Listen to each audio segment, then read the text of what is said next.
The nature of consciousness is shrouded in questions. Is consciousness a material thing? Can artificial intelligence become conscious? How does consciousness relate to the world of experience?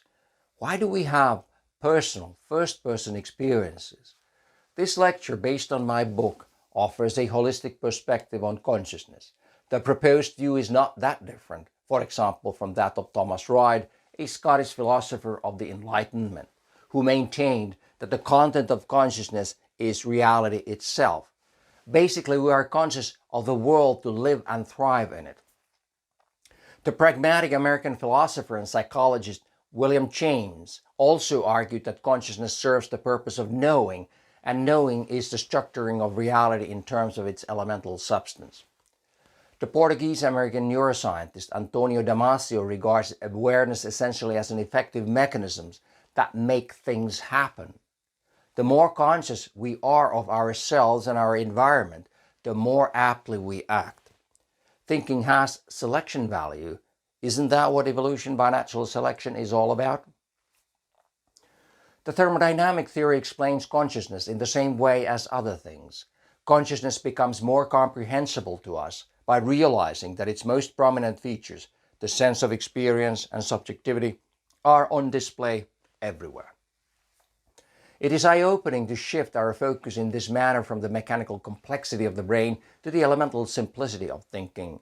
The process of thinking proves to be nothing more than a sequence of events, as an event is understood as a flow of quanta. While such a plain view does not inspire wild imaginings about consciousness, it does correspond with observations. We find no unique characteristic in the brain, the presumed locus of consciousness. The central nervous system displays in its operation and structures the same patterns as do other systems.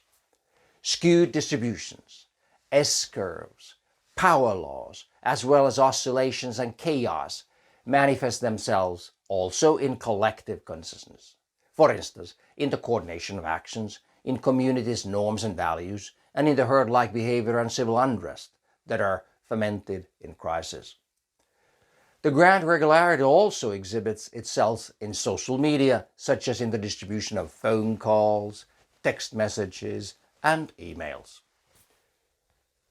About 20 years ago, the Danish physicist Per Bach introduced a radically new kind of cognitive theory. He argued that the basic principle of neural activity is the same as that of a sand pile. Indeed, the data look alike. When sand is poured, a heap builds up. The shape of the heap stays quite the same despite its growth because slides of different sizes occur from time to time. Small ones happen every so often, big ones seldom.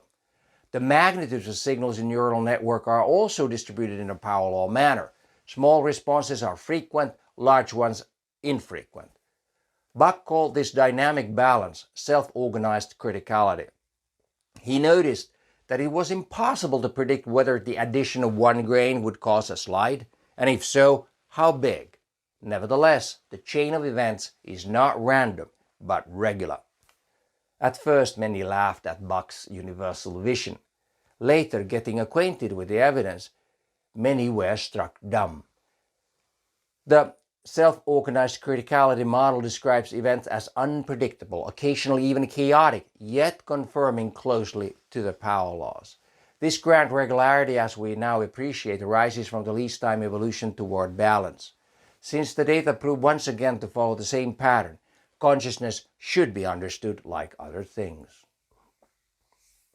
Consciousness as a manifestation of the universal law may seem at first a far-fetched idea, just like Bach's thesis did initially. But ultimately, the functions and structures of the brain display the same patterns as other systems. Only magnitudes and mechanisms are distinct. Cortical electrical activity is similar to the seismic activity in the Earth's mantle. Nodes of activity in neural and informational networks are distributed in the same skew manner. A nervous system, just like a stock market, exhibits fluctuations, shocks and damping time series, and sometimes even chaotic behavior. Neural oscillations resemble the vibrations of chemical bonds, cell cycles, daily and annual rhythms. The stable, homeostatic state of the brain like expression of genes, is strictly but not fully controlled. Episodic seizures of the brain resemble avalanches of a semiconductor circuit. Weather, cellular automata, and lasers display the same instability. Surprises lurk in the long tails of the skewed distribution. The harmony between dynamic stability and erratic change is subtle, because without regulation, our thoughts would be unstructured, and without freedom, they would be stuck in the rut. By whatever ways we may define consciousness, the data is qualitatively similar. Consciousness subsists on many levels without sharp boundaries between them. Variation is found only in quantity.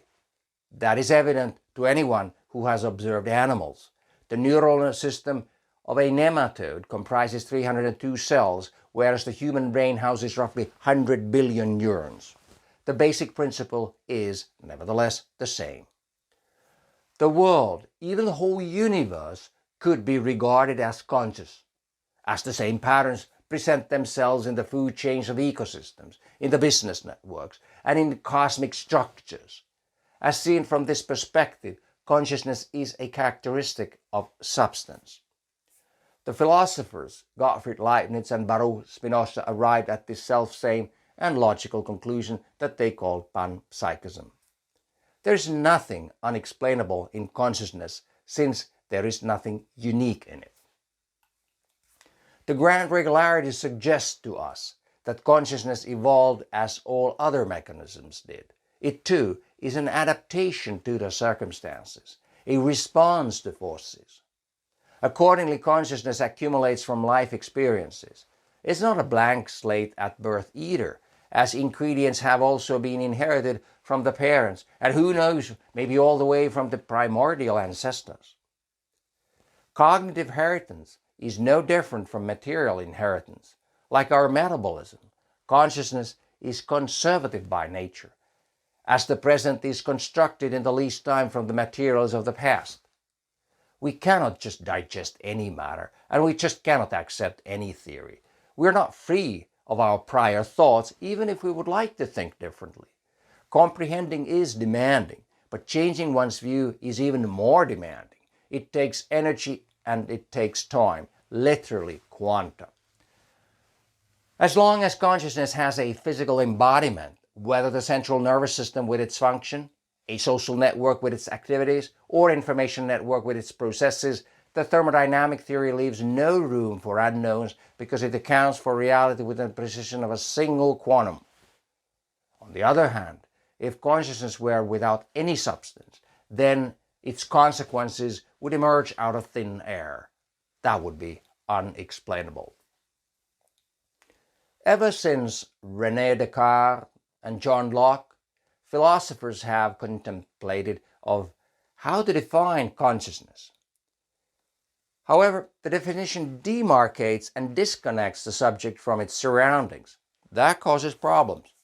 We might focus on the mind in explaining behavior, while the truth may be that the behavior reflects external forces that influence the mind. A change in mind, like any other change, follows a force, no matter how weak or wobbly that force might be.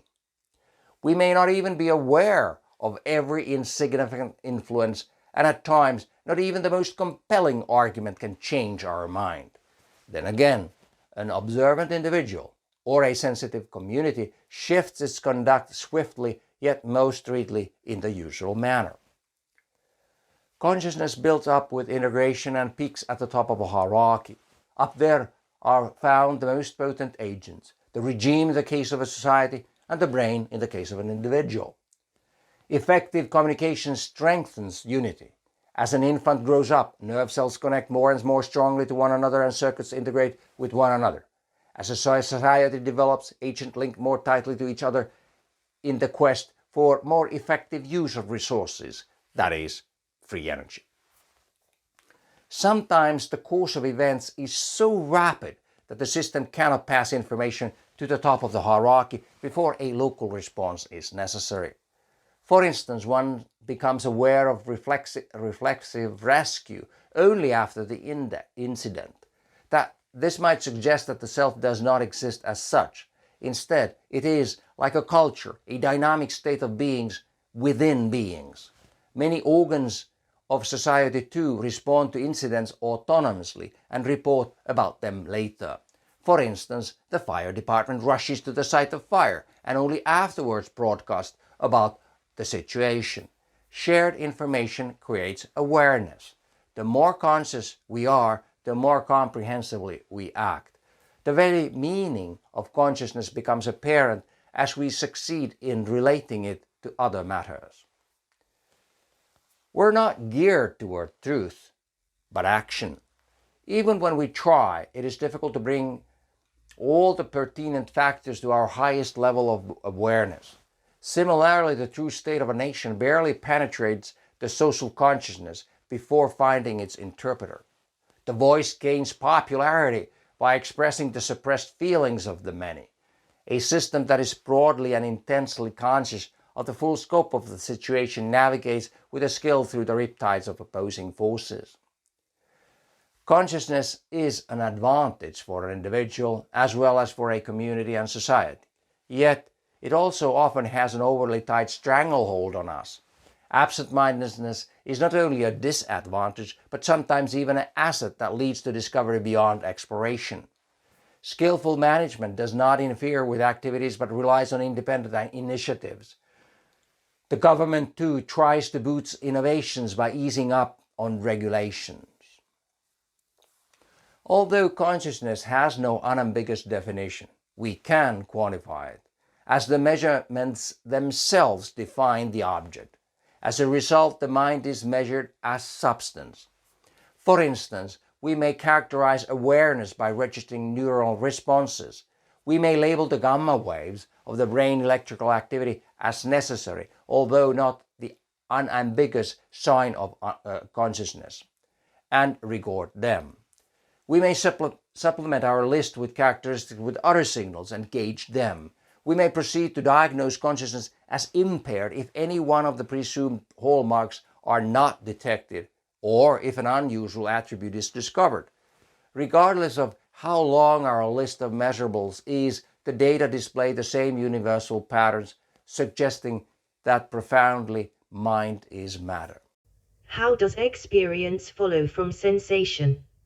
Consciousness feels personal, but in science, subjectivity is considered deceptive.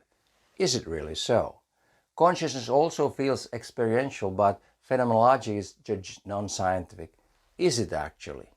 Consciousness appears to be goal-oriented, but in science, intentionality is held to be illusory. Is that truly the case? Is consciousness a mystery only because we think it's exceptional?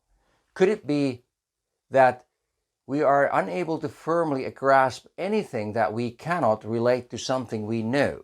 A valid theory is thus expressly that which exposes an unknown as known.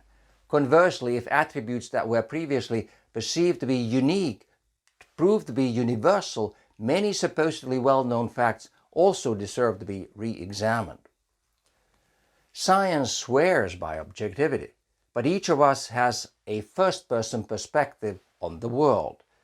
Could there be any other perspective?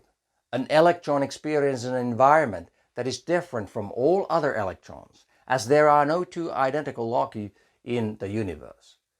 No measurement is objective either, because interactions are between subjects.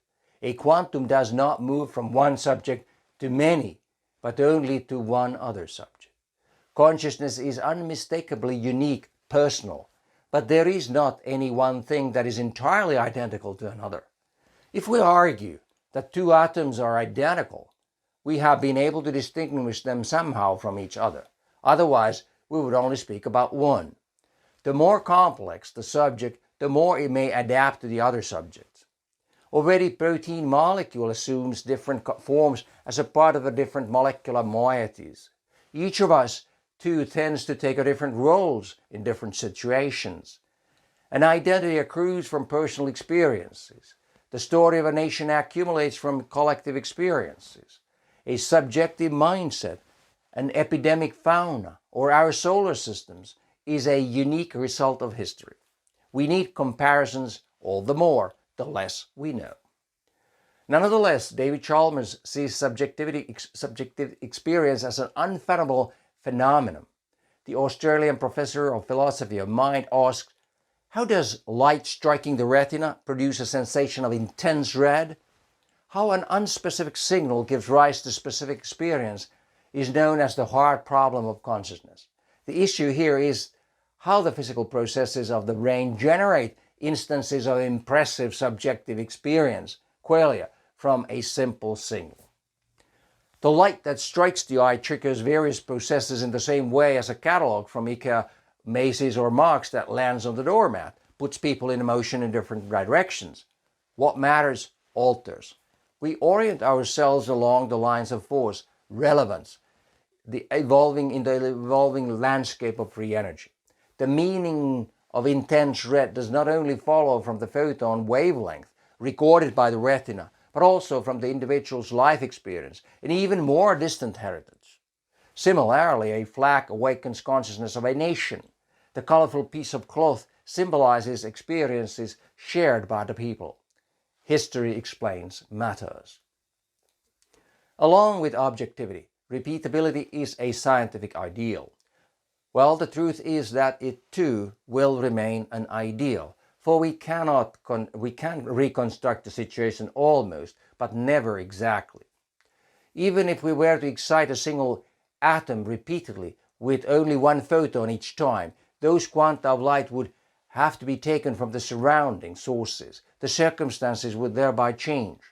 No process is independent of the background, ultimately of the evolving universe in which it is embedded. It's a grave misunderstanding that one thing could be changed while keeping everything else as it is. Although this ceteris paribus assumption, a background-dependent model or an effective theory, does not apply anywhere, it's used everywhere. Without memory, history, perspective, we would be without a sense of meaning. Such a fate is tragic, as portrayed in the movie Still Alice, 2014, starring Julianne Moore. Meanings do not materialize instantaneously, but paraphrasing Jean Piaget, the renowned Swiss psychologist, they emerge through experiences. We explore the consequences of various ways of thinking. Similarly, an ecosystem does not come into existence all at once, but evolves through time from exploring various ways of living. Memories, traditions, and genes alike are valuable as mechanisms that speed up processes. For the same reason, robots are not only programmed to do their chores, but also to learn lessons from what has happened.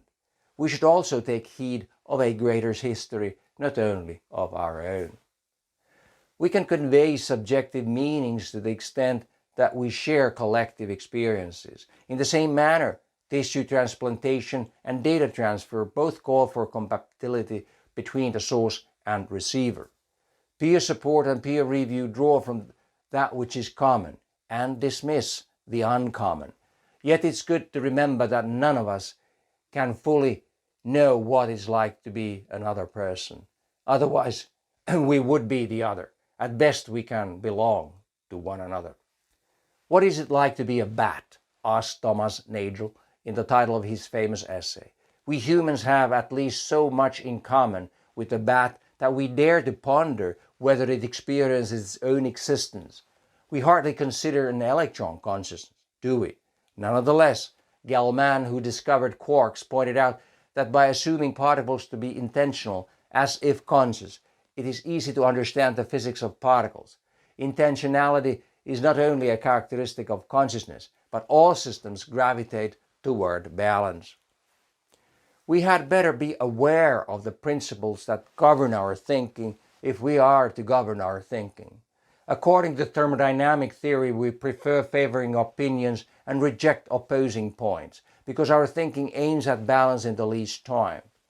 It is symptomatic that contemporary science grapples narrow-mindedly with the broad questions of time, space, life, and consciousness. Many problems arise from the reductionist paradigm and vanish in the holistic conception. Consciousness changes when the structures of the mind are renewed. Society too changes by regenerating its structures. However, Often the individual's investments in the past, say in education, career, relationship, are so profitable that it seems a fool's errand to try something new. A line of thought, just as a way of life, has often delivered such substantial returns that reforms seems no longer worthwhile. The efforts of learning, of unlearning, are greater the more thoroughly the learnings have been entrenched. When a new idea seems bizarre, it means the associated signals cannot easily connect to the established network. Specifically, the insight that consciousness is a manifestation of the universal law may appear to be a mere stream or remark. When there are no connections, no signals are relayed, and the message is lost. So the new is often opposed without knowing it. When there is nothing new in our purview, ongoing activities tend to be intensified, but as a result of streamlining, our abilities to engage with the new decline further. Specialization cuts opportunities to spot new ideas, and thereby consciousness becomes more and more impoverished. Similarly, when a steady-state stagnation is about to be attained, the abundance of species in an ecosystem and the number of agents in an economy decrease. New prospects do not open up from compartmentalized thinking, but from free thinking. A discipline renews itself from its foundations. Likewise, new branches of the phylogenetic tree do not sprout from the specialized species, but from the stem. The primary structures, such as stem cells, can differentiate into a variety of forms. Similarly, young people have the capacity to pursue a variety of jobs. A new venture does not originate from enhancing an established business, but from a new idea. Comparisons are not mere metaphors, but speak about the same principle. Is thinking computing?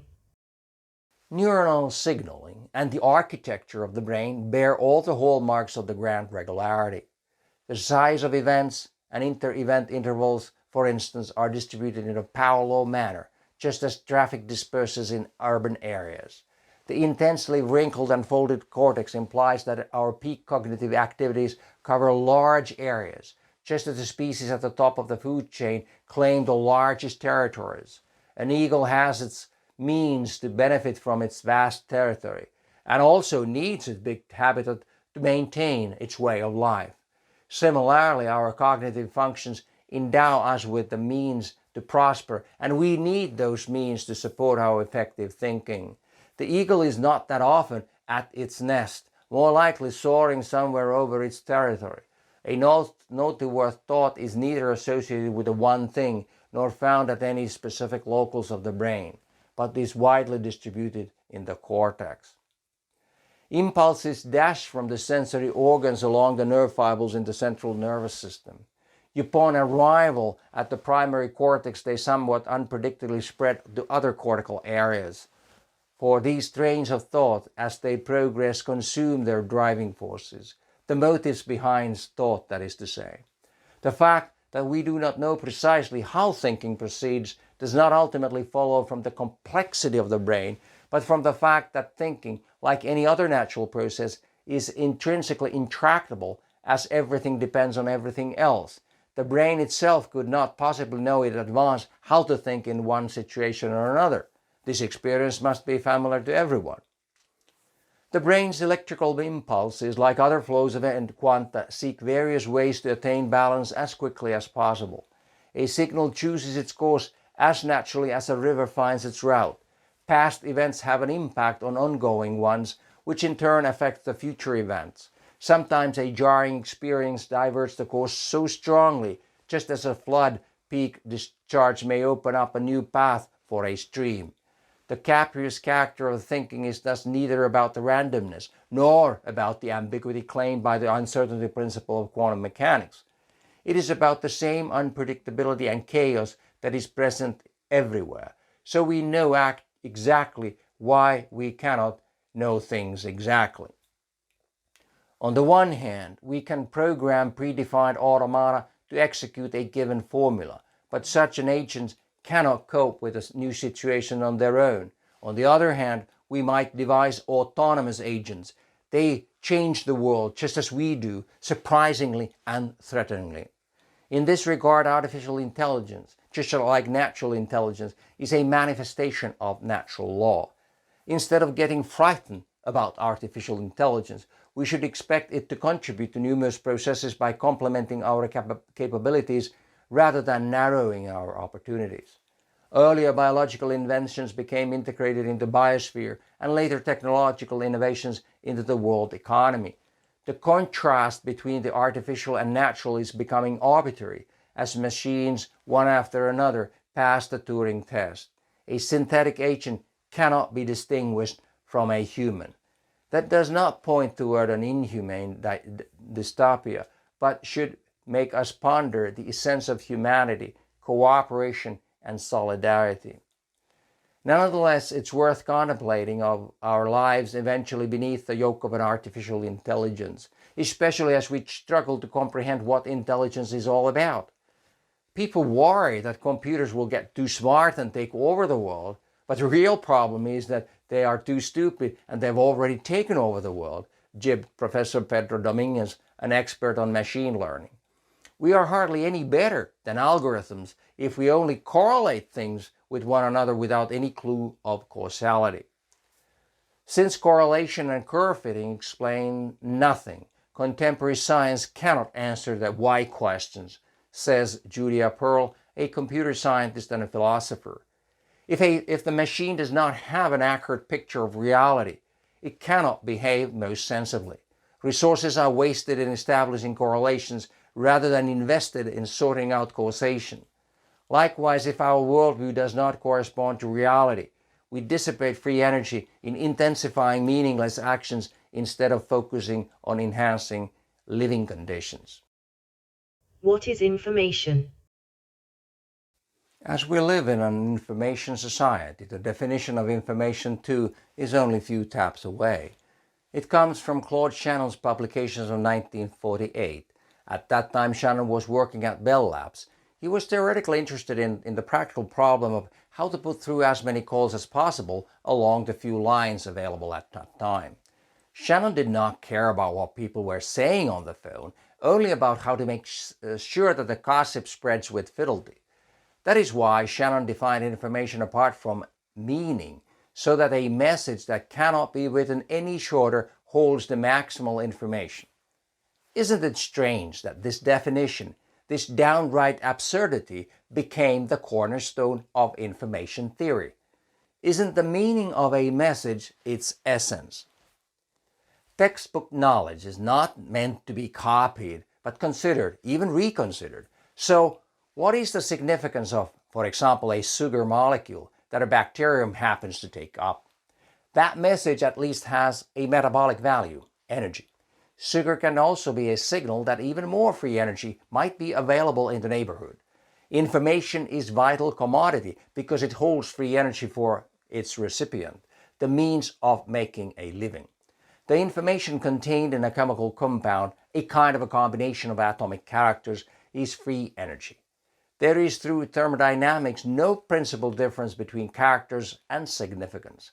Semantics and syntax are profoundly the same. The Canadian philosopher Marshall McLuhan reduced it to the crux. The medium is the message. Information is distributed in the same way as other entities, approximately in a parallel manner. For example, among the documents in the web, only few are needed frequently, whereas most are retrieved rarely. Rolf Landauer's revelation, information is physical, therefore seems very true. The German-American physicist understood that carrying out calculations is work. When toiling hard, the computer will also get warm. That's why its fan turns on. The quantum computer might be able to keep on crunching numbers without loss of total energy, but for the calculation to actually proceed from input to output, free energy must decrease. Curiously, a computation might halt at a dynamic balance before yielding any result. Alan Turing, a British mathematician and logician, proved in 1936 that this halting problem is irresolvable. Since everything depends on everything else, there is no way of knowing before execution whether the program will run forever or finish. Information makes things happen with its associated free energy. Do we thus measure the meanings of all messages in energetic terms? This idea may seem like a massive simplification of the intricate subject of communication. Well, at least it's not new. John von Neumann was looking for a natural law that explains human behavior. His studies in the late 1920s laid the physical foundations for a game theory as a model of behavior. In that worldview, predicated on all-inclusive thermodynamics, a human being is in principle no different from other beings. As Philip Ball asked, might the enormous diversity in behavior that the social science seeks to study turn out to be based on a simple foundations?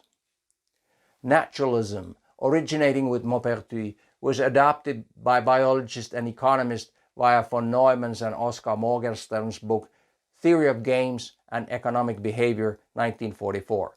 Also, the Nobel Prize winner Paul A. Samuelson, a late MIT professor, compared transactions in economy to chemical reactions. Furthermore, the novelist John Nash saw an economic balance as a chemical equilibrium. In short, behavior is about balancing.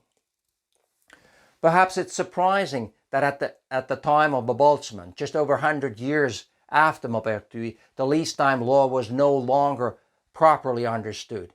Entropy as a measure of information and thermodynamic state had become mixed up with the incoherent concept of disorder.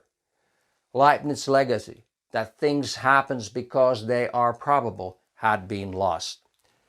It is time to recover it from the plain observation. A bacterium swims in the direction where the sugar content grows fastest.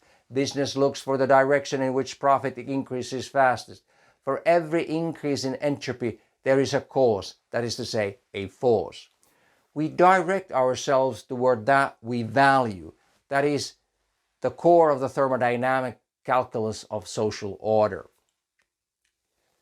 In communication, the quanta, the received data, changes the status of the recipient.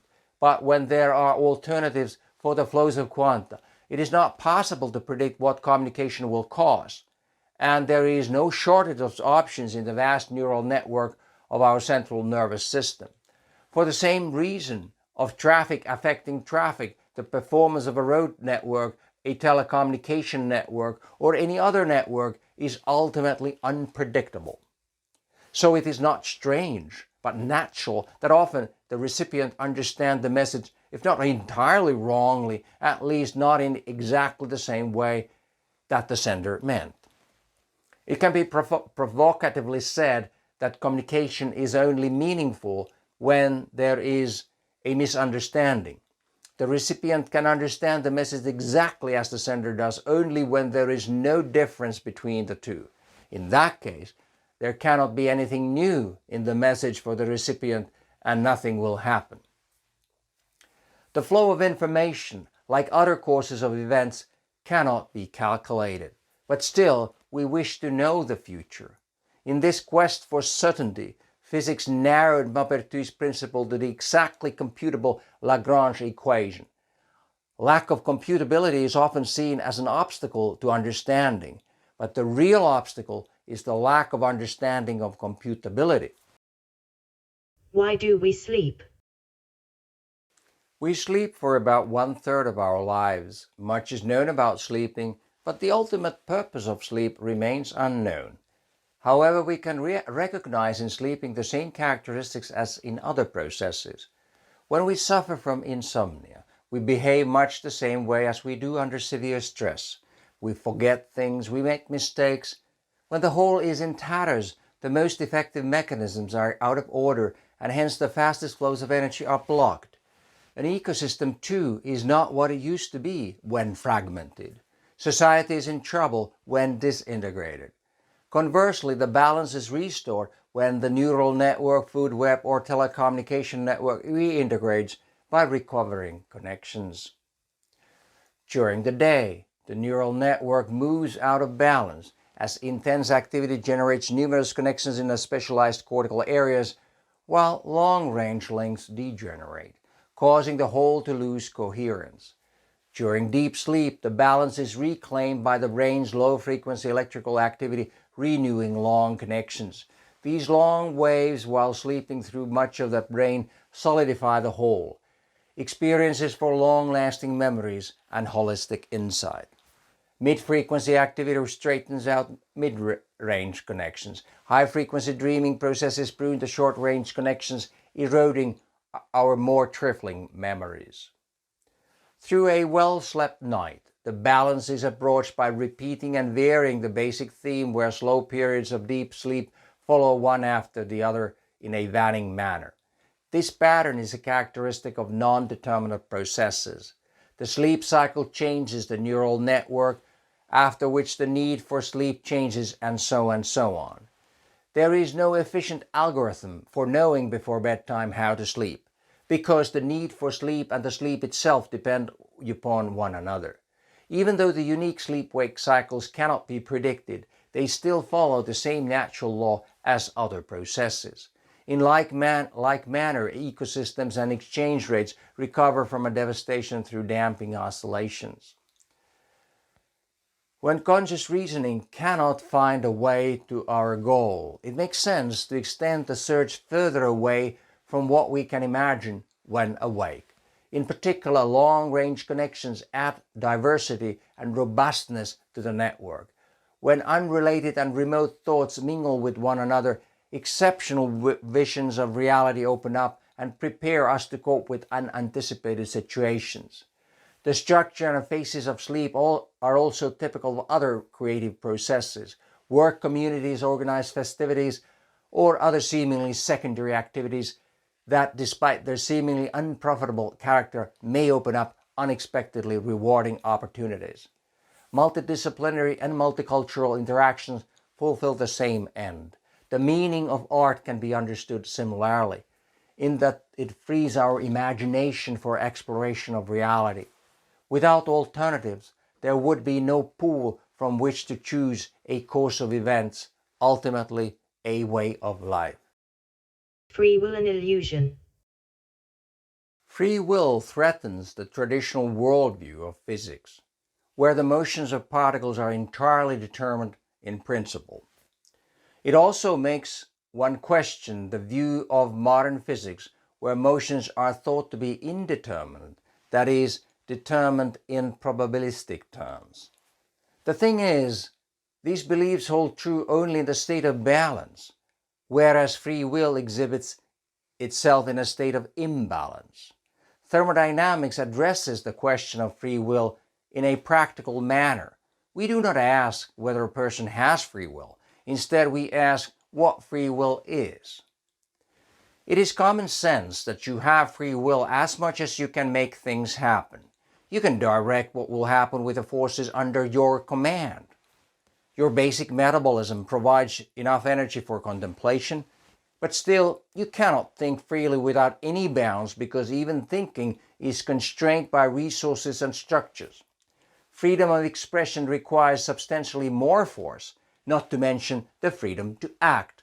In the same way as other forces, freedom will manifest itself as flows of quanta which channel a long open path through available mechanisms.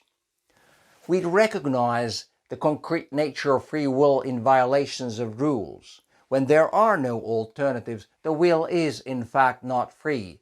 A desperate person has no choice. They are exempt from liability, just like a stone that has no choice but falls straight down. Its course, dominated by gravity, seems entirely predestined, even though it is in fact dictated by many additional forces, but we do not realize their presence unless we see them in action. Caught by breeze, the exact trajectory of a falling leaf toward the ground is unpredictable.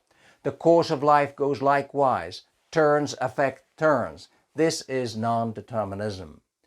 Paraphrasing Leibniz, the cause of an event is imbalance. When you make a choice, you will consume resources. The decision affects, on one hand, the amount of power at your immediate disposal, and on the other hand, how much of it will be available to you after the choice.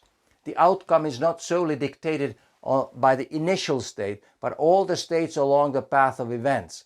In other words, Although the equation of the least time law is known precisely, it cannot be solved exactly because the causes and effects intermingle.